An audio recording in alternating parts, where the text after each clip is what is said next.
Assalamu alaikum. Dear students, I am Sayyid Arslan Bukhari, your chemistry teacher. Students, today we are going to discuss a very important long question from this chapter, and this topic is about semiconductors. बेटा ये topic obviously इसका ताल्लुक ज़्यादातर तो physics के साथ है, लेकिन चूंकि इसमें मेटलॉइड्स इस्तेमाल होते हैं या चंद कंपाउंड्स भी इस्तेमाल होते हैं, इसलिए इसको केमिस्ट्री में भी डिस्कस किया जाता है। स्टूडेंट्स, हम इस टॉपिक को बहुत ज़्यादा डिटेल के साथ आज डिस्कस करेंगे। बहुत सारी ऐसी डिटेल भी आएगी जिसका जिक्र सिर्फ किताब में आ गया है, लेकिन एक्सप्लेनेशन नहीं है, तो हम उसको मुकम्मल तौर पे तफसील के साथ स्टडी करेंगे। तो चलिए, आपका वक्त नहीं ज़ाया करते, आपको लेके चलते हैं बोर्ड की तरफ और आपको बताते हैं कि सेमीकंडक्टर्स क्या हैं। Dear students, today we are going to discuss a topic of semiconductors. इस टॉपिक को हम बहुत डिटेल से डिस्कस करेंगे। हम देखेंगे कि सेमीकंडक्टर्स क्या हैं और इनकी वर्किंग क्या है और इनको हम और कहाँ कहाँ पर इस्तेमाल कर सकते हैं। तो चलते हैं सेमीकंडक्टर्स के इंट्रोडक्शन की तरफ। बेटा, व्हाट आर सेमीकंडक्टर्स? सबसे पहले डेफिनेशन देखिएगा। The definition is very simple, that semiconductors are the substances. तो एक बात तो क्लियर हो गई कि जब हम लफ्ज सब्सटेंस इस्तेमाल कर रहे हैं तो इसका मतलब है इसमें एलिमेंट्स भी यूज हो सकते हैं और कंपाउंड्स भी यूज हो सकते हैं। So these are the substances which have different resistances for passage of electric current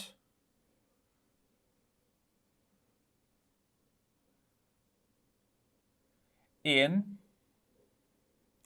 different substances, in different circumstances.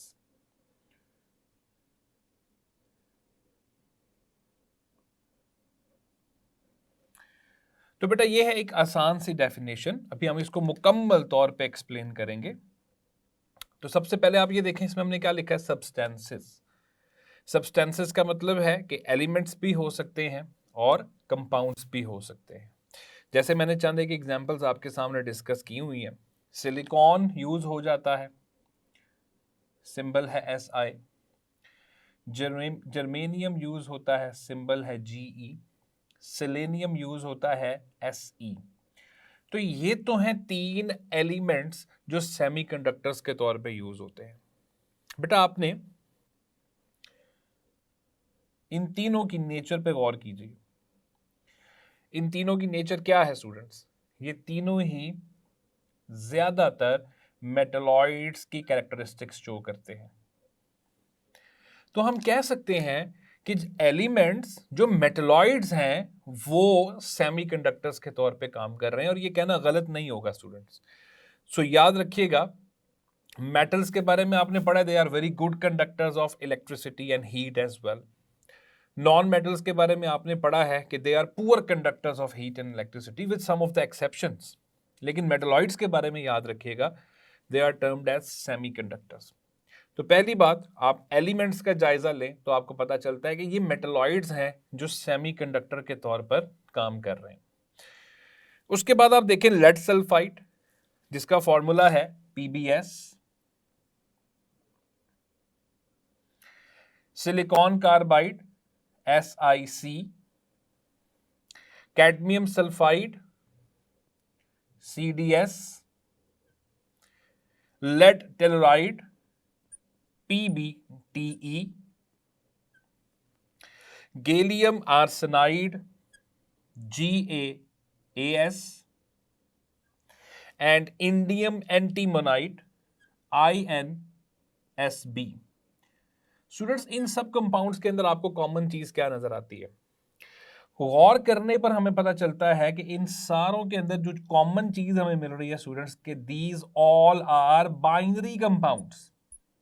आप देखो बेटा, ये सिर्फ 2 एलिमेंट से मिलकर बने हैं, तीसरा कोई एलिमेंट उनके अंदर नहीं है। सो दे आर बाइनरी कंपाउंड। इसका मतलब elements which are acting as semiconductors, they are metalloids in their nature, and the compounds which are acting as semiconductors are basically binary compounds. तो वो complex compounds नहीं है, वो बाइनरी कंपाउंड्स हैं, सिर्फ दो एलिमेंट से मिलकर बने हैं। तो ये एक बात ध्यान में रखिएगा कि ये हमें यहाँ पे नजर आता है। इसके अलावा सेमीकंडक्टर्स में कुछ ऑर्गेनिक कंपाउंड भी यूज होते हुए दिखाई देते हैं, लेकिन ज्यादा कॉमन एग्जांपल स्टूडेंट्स ये वाली है। तो पहली बात, सेमीकंडक्टर्स सब्सटेंसेस को कहा जाता है, एलिमेंट की फॉर्म में भी हो सकते हैं, कंपाउंड की फॉर्म में भी हो सकते हैं, विच हैव डिफरेंट रेजिस्टेंसेस। बेटा रेजिस्टेंस आपने फिजिक्स में तो पढ़ा ही हुआ है। रेजिस्टेंस क्या होता है? The opposition to the flow of current. जब भी किसी चीज में से करंट गुजरता है तो उस करंट को जो रुकावट फेस करनी पड़ती है, उस रुकावट को हम क्या कहते हैं? Resistance. So these are the substances which have different resistances for the passage of electric current in different circumstances. इसका मतलब क्या हुआ? Semiconductors कौन है स्टूडेंट्स? Semiconductors ऐसे substances हैं जिनमें से मुख्तलिफ हालात में जब करंट पास किया जाएगा तो वो मुख्तलिफ अंदाज से ही फ्लो होगा। मिसाल के तौर पे लेट सपोज अगर हम सिलिकॉन की बात कर लेते हैं, so we have a silicon जो कि एक सेमीकंडक्टर है।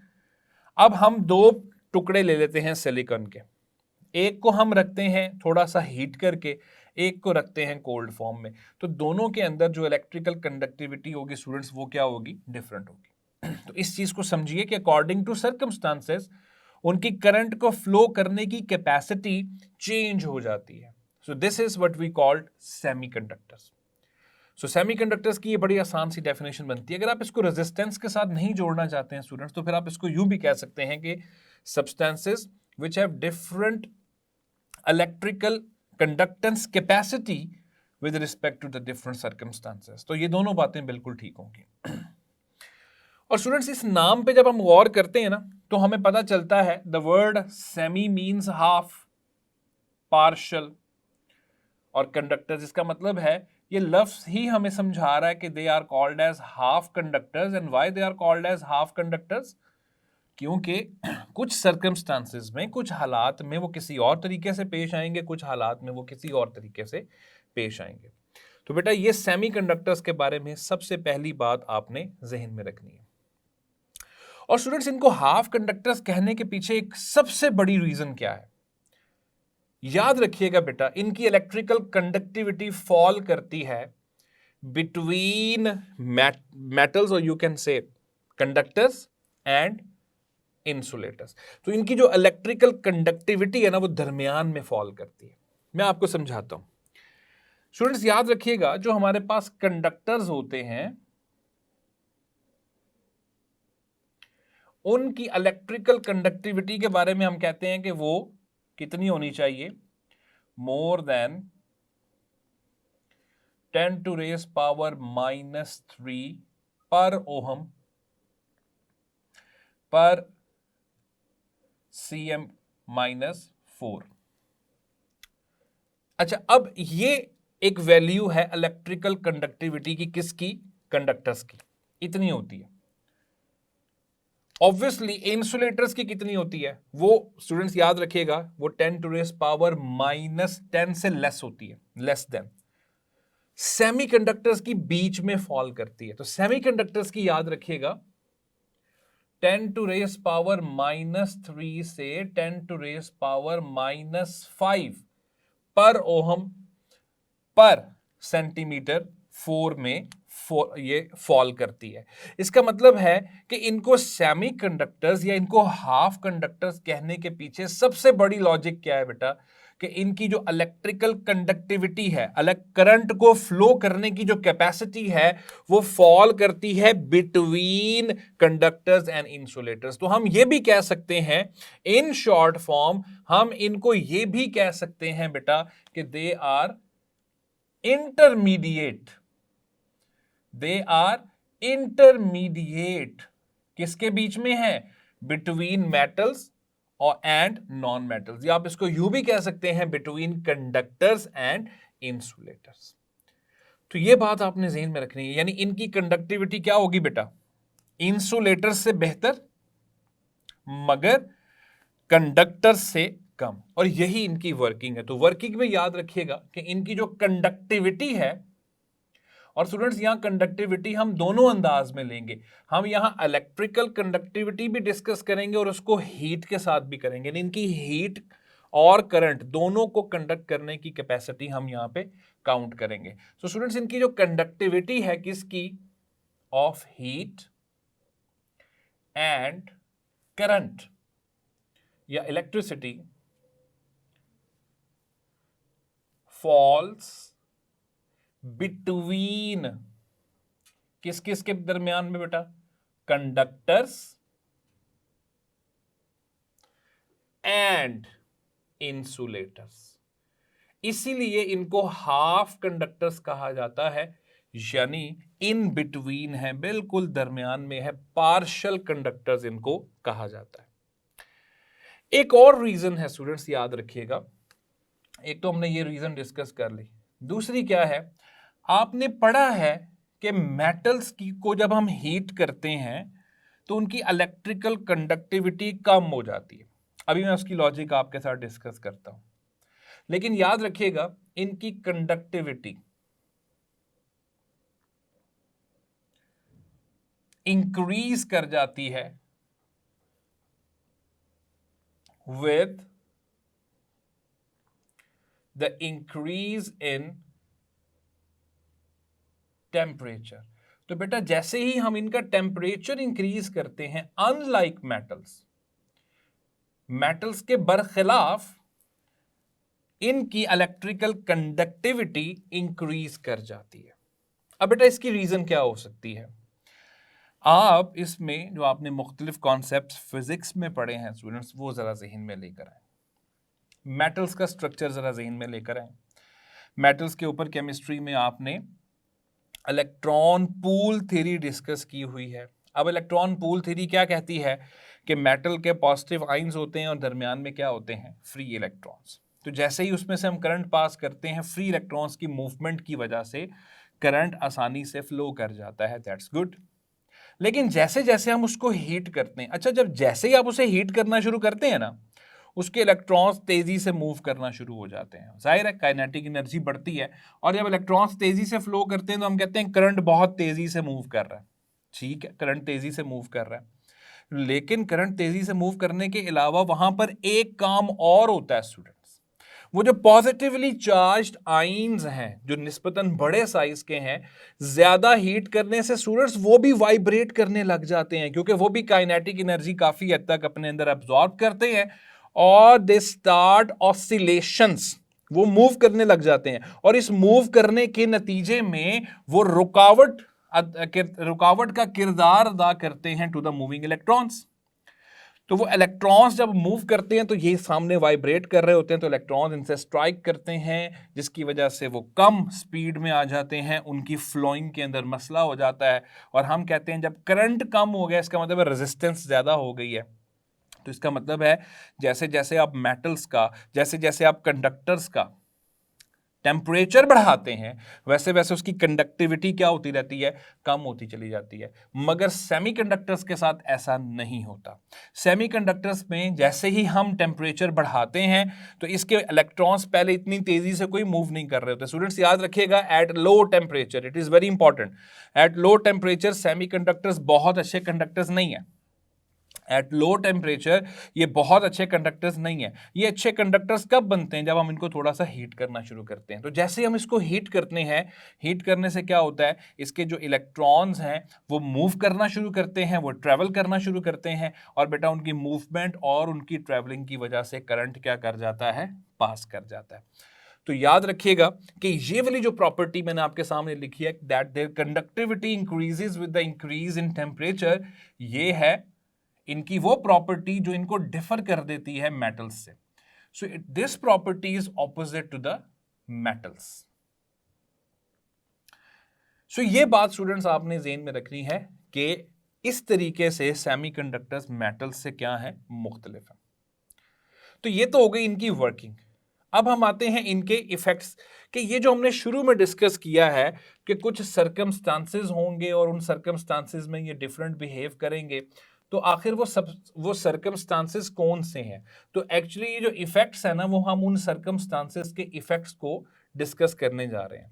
अब बेटा इसमें जो पहले इफेक्ट को हम डिस्कस करेंगे that would be effect of temperature. Effect of temperature. अच्छा, जैसे ही बेटा हम इसका टेम्परेचर बढ़ाते हैं, हम ऊपर डिस्कस करके आ गए हैं कि टेम्परेचर बढ़ाने से इनकी कंडक्टिविटी भी बढ़ जाएगी। So we can say that their conductivity is directly proportional to the temperature. तो जैसे जैसे हम इसका टेम्परेचर बढ़ाते जाएंगे, कंडक्टिविटी जो है वो क्या होती जाएगी, बढ़ती चली जाएगी। और वो मैंने अभी आपको बता दिया कि इनके इलेक्ट्रॉन्स पहले स्लोली मूव कर रहे होते हैं, जैसे ही हम हीट करते हैं इलेक्ट्रॉन्स तेजी से मूव करने लग जाते हैं और उसके बाद वो। अच्छा, अब एक और इंपॉर्टेंट चीज है, बहुत सारे बच्चे इसे रिलेट कर रहे होंगे मेटल्स के साथ कि सर इसमें जो इलेक्ट्रॉन पूल बना हुआ है, इसमें इलेक्ट्रॉन पूल कैसे बनेगा स्टूडेंट्स? ये तो है मेटलॉइड्स। सिलिकॉन की अगर आप बात करें तो सिलिकॉन में कोई फ्री इलेक्ट्रॉन्स तो नहीं है, उसके पास तो 4 इलेक्ट्रॉन्स हैं आउटर मोस्ट शेल में। तो स्टूडेंट्स होता क्या है कि जब हम उसको टेम्परेचर देते हैं तो सिलिकॉन जो है वो अपने इलेक्ट्रॉन्स लास्ट शेल में से लूज करना शुरू कर देता है। तो जैसे इलेक्ट्रॉन्स लूज होते हैं हम कहते हैं वहां से करंट क्या कर गया है, फ्लो कर गया। और ऑब्वियसली इसके इलेक्ट्रॉन्स को रिमूव करवाने के लिए you have to provide energy, और वो एनर्जी हम देंगे in the form of temperature. So whenever we are going to increase the temperature, silicon and other semiconductors are going to lose their electrons, and when their electrons will lose तो वहां से current जो है वो flow करेगा। और जैसे जैसे आप टेम्परेचर बढ़ाते जाओगे वैसे वैसे इनकी इलेक्ट्रिकल कंडक्टिविटी भी क्या होती जाएगी बेटा, बढ़ती चली जाएगी। So that is the first impact और यू कैन से इफेक्ट। बच्चों एक और बात ध्यान में रखना कि ये जो सेमीकंडक्टर्स हैं, इनके जो इलेक्ट्रॉन्स हैं उनको आप बिल्कुल मेटल वाले इलेक्ट्रॉन्स के साथ कंपेयर ना कीजिएगा। यानी उनके जो इलेक्ट्रॉन्स होते हैं ऑब्वियसली वो बड़ा रैपिडली मूव कर रहे होते हैं, यहां पर ऐसा नहीं है। वो रैपिडली मूव करने के पीछे रीजन है ना, उसके इर्द गिर्द पॉजिटिवली चार्ज आइंस पड़े हुए हैं जो मुसलसल उसे खींच रहे हैं, तो वो तो बड़ी तेजी से मूव करता है। तो इसका मतलब है कि वो जो इलेक्ट्रॉन्स हैं, मेटल्स वाले जो इलेक्ट्रॉन्स हैं, वो करंट को बड़ी तेजी से फ्लो करवाएंगे क्योंकि उनकी मूवमेंट बहुत तेज है। इनके जो इलेक्ट्रॉन्स हैं उनकी मूवमेंट इतनी तेज नहीं है, जिसकी वजह से ये इलेक्ट्रिकल करंट को इतनी तेजी से फ्लो नहीं करवाते। स्टूडेंट्स दूसरे इफेक्ट पर आते हैं। जो दूसरा इफेक्ट है वो है इफेक्ट ऑफ लाइट। बेटा you people clearly know that light is another form of energy जिसमें फोटोन्स होते हैं। तो जाहिर है जब लाइट आके गिरेगी तो लाइट गिरने से फोटोन्स ऐड होते हैं, वहां का भी टेम्परेचर जो है वो राइज कर जाता है। तो ये भी वही इफेक्ट होगा जो कि टेम्परेचर का इफेक्ट हो रहा है। तो याद रखिएगा, greater the absorption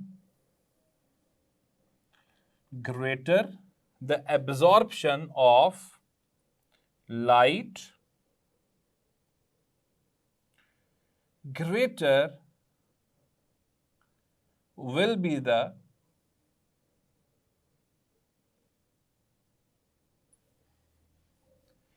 conduction of heat and electricity। तो हम यहां पे ज्यादातर इलेक्ट्रिसिटी को डिस्कस कर लेते हैं। सो बेटा जितनी ज्यादा ये हीट को, जितनी ज्यादा ये लाइट को एब्जॉर्ब करेगा उतना ही ज्यादा इसमें से करंट पास करेगा। और ये ऊपर हम पढ़ के आ चुके हैं, एब्जॉर्ब करेगा लाइट एब्जॉर्ब करने से एनर्जी बढ़ेगी, एनर्जी बढ़ने से मूवमेंट बढ़ेगी, इलेक्ट्रॉन्स की मूवमेंट बढ़ने से जाहिर है करंट ज्यादा फ्लो करेगा। तो ये बात ज़हन में रखिएगा स्टूडेंट्स कि लाइट के इंक्रीज करने से भी इसकी इलेक्ट्रिकल कंडक्टिविटी क्या हो जाती है, इंक्रीज कर जाती है। So this is also a very important point. और इसी वजह से याद रखिएगा बेटा, इसी वजह से हम इसको फोटो इलेक्ट्रिक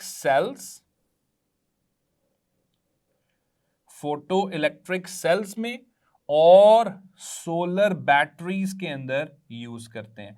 तो इसका ज्यादातर यूज हमें सोलर बैटरीज के अंदर और फोटो इलेक्ट्रिक सेल्स के अंदर नजर आता है कि जहां पर क्या होता है स्टूडेंट्स, फोटो इलेक्ट्रिक सेल्स का मतलब क्या है? सनलाइट को कैप्चर किया जाएगा and sunlight, the energy of the sunlight will be converted into electrical energy. तो ये हमारी कॉमन लाइफ्स में भी हमें बेटा बहुत सारी जगहों पे नजर आते हैं, जहां पे आप देखते हैं कि मुख्तलिफ जगहों पे सोलर पैनल्स लगे हुए हैं। तो वो जो सोलर पैनल्स लगे हुए हैं बेटा, वो एक्चुअली किससे मिलके बने हैं? सेमीकंडक्टर से मिलके बने हैं, कि जैसे ही उनके ऊपर लाइट पड़ती है तो लाइट पड़ने से फिर क्या होता है कि वो अपना वहां से करंट जो है वो प्रोड्यूस करते हैं। तो ये फोटो इलेक्ट्रिक सेल्स और सोलर बैटरीज का यही काम है, और उसके अंदर क्या इस्तेमाल होते हैं? सेमीकंडक्टर्स। और अभी हमने इसकी वर्किंग को भी थोड़ा सा डिस्कस करना है। So that is the second effect, and that effect is of the light.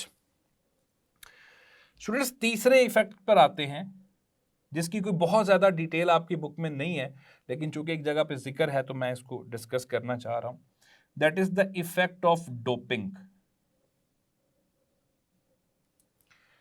अच्छा बेटा, अब ये डोपिंग का इफेक्ट क्या है? बहुत सारे बच्चे सोचेंगे, वो कहेंगे कि सर ये हमने फिजिक्स में पढ़ा है। जी बिल्कुल, इसको फिजिक्स में ही पढ़ा जाता है, लेकिन जाहिर है चूंकि यहाँ पे हम चीजें इस्तेमाल जो कर रहे हैं वो एलिमेंट्स हैं, तो फिर यहाँ पे केमिस्ट्री और फिजिक्स का मर्जर होता है। Now what is doping? Doping is defined as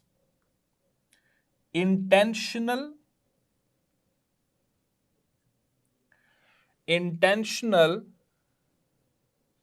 adding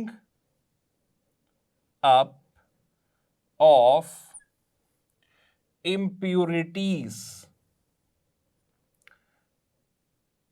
intentional adding up of impurities in semiconductors। बेटा सेमीकंडक्टर्स के अंदर अपनी मर्जी से जानते बूझते हुए इंप्यूरिटीज को ऐड करना is what we call doping. इसको डोपिंग कहा जाता है, यानी इंप्यूरिटी ऐड करना। स्टूडेंट्स याद रखें, अभी तक हम जो सेमीकंडक्टर पढ़ते आ रहे हैं ना, उस सेमीकंडक्टर को कहा जाता है इंट्रिंसिक सेमीकंडक्टर।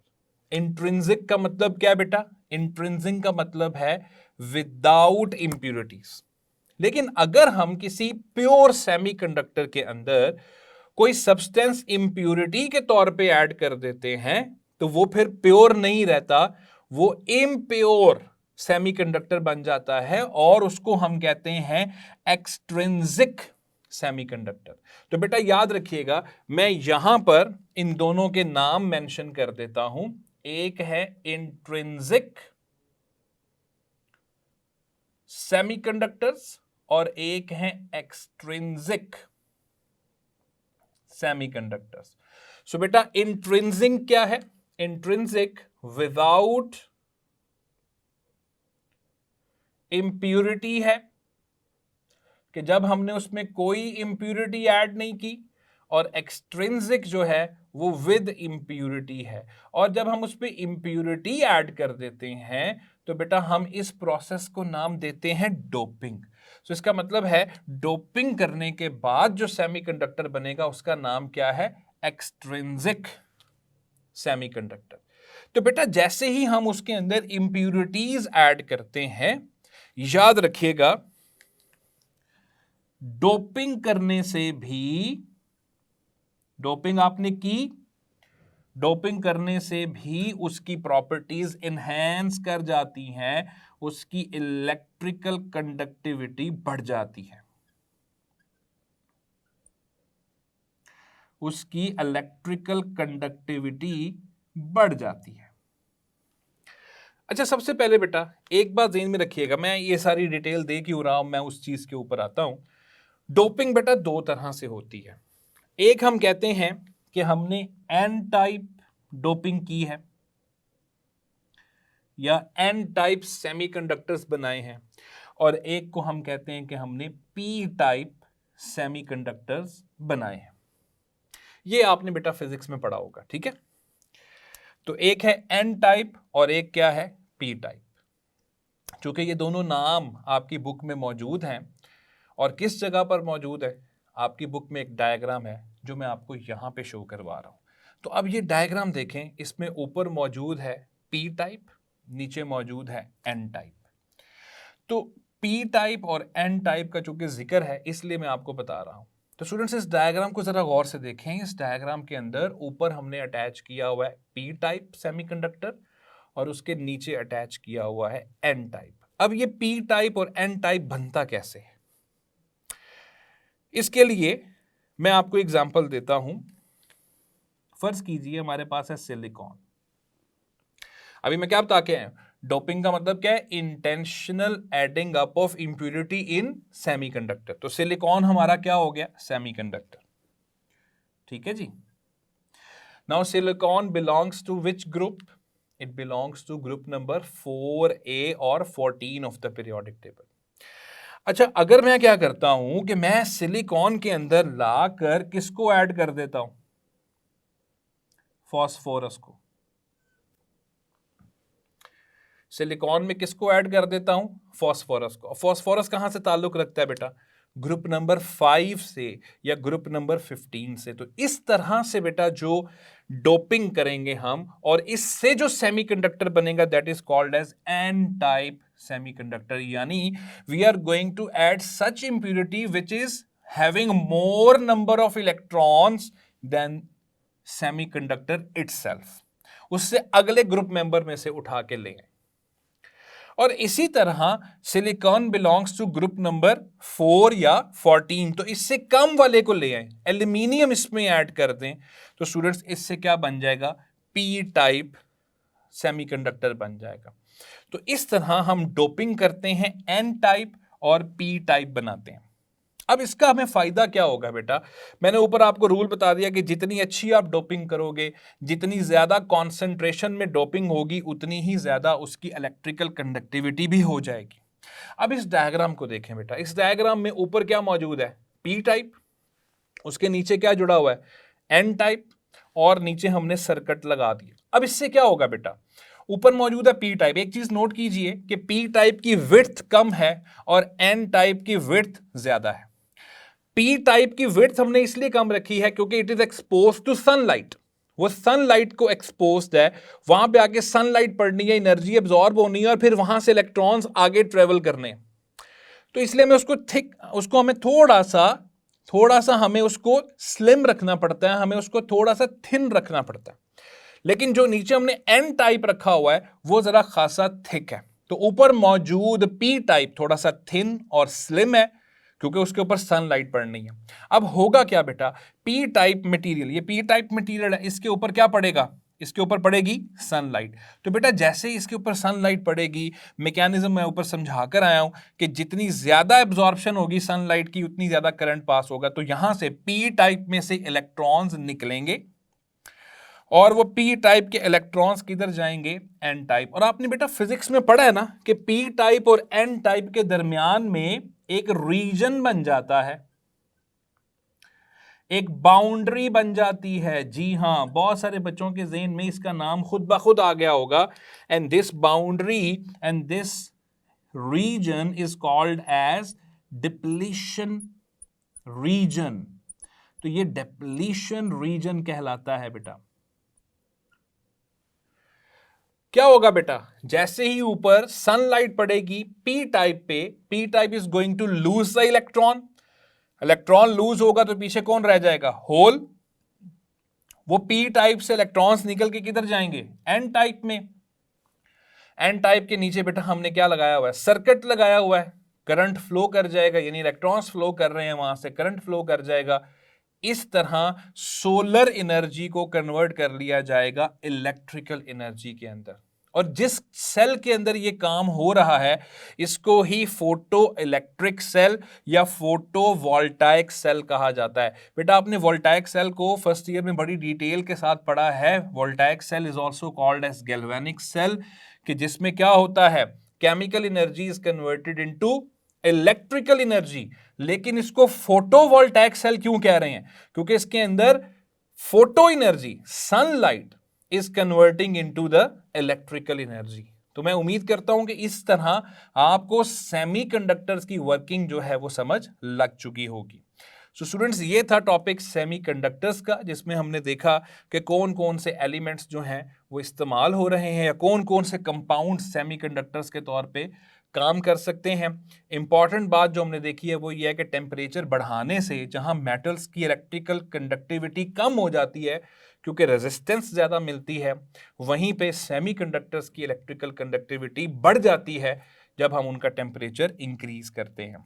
तो स्टूडेंट्स, ये डोपिंग के चीज़ों को ज़हन में रखिएगा। ये तीन वो फैक्टर्स हैं, ये तीन वो सर्कमस्टांसेस हैं जिनके अंदर सेमीकंडक्टर्स अलग तरीके से इलेक्ट्रिकल कंडक्टिविटी को शो करेगा। और ये जो डायग्राम स्टूडेंट्स आपको दिखाई है, ये डायग्राम दिखने में मुश्किल लग रही थी लेकिन ये इंतहाई आसान है। सो पी टाइप के ऊपर इलेक्ट्रॉन, पी टाइप के ऊपर सनलाइट पड़ेगी, पी टाइप इलेक्ट्रॉन्स लूज करेगा, वो इलेक्ट्रॉन्स डिप्लीशन एरिया में या एन टाइप में जाएंगे, N type will become rich in electrons. नीचे हमने सर्किट लगाया होगा, वायर लगाई होगी, इलेक्ट्रॉन्स उस वायर में जाएंगे, ट्रेवल करेंगे, और इलेक्ट्रॉन्स की ट्रैवलिंग ही बेसिकली क्या है, current.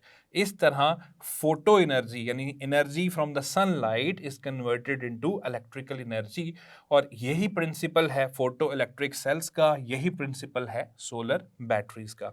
So students, that was the topic of semiconductors. इस टॉपिक को लाजमन प्रिपेयर कीजिएगा शॉर्ट क्वेश्चंस के पॉइंट ऑफ व्यू से भी और लॉन्ग क्वेश्चन के पॉइंट ऑफ व्यू से भी। जी, तो dear students, that was the topic of semiconductors. मैं उम्मीद करता हूँ कि सारे बच्चों को ये टॉपिक अच्छे तरीके से समझ आ चुका होगा। इंशाल्लाह अगले लेक्चर में आपसे मुलाकात होती है, तब तक अपना ख्याल रखिएगा। अल्लाह हाफिज़।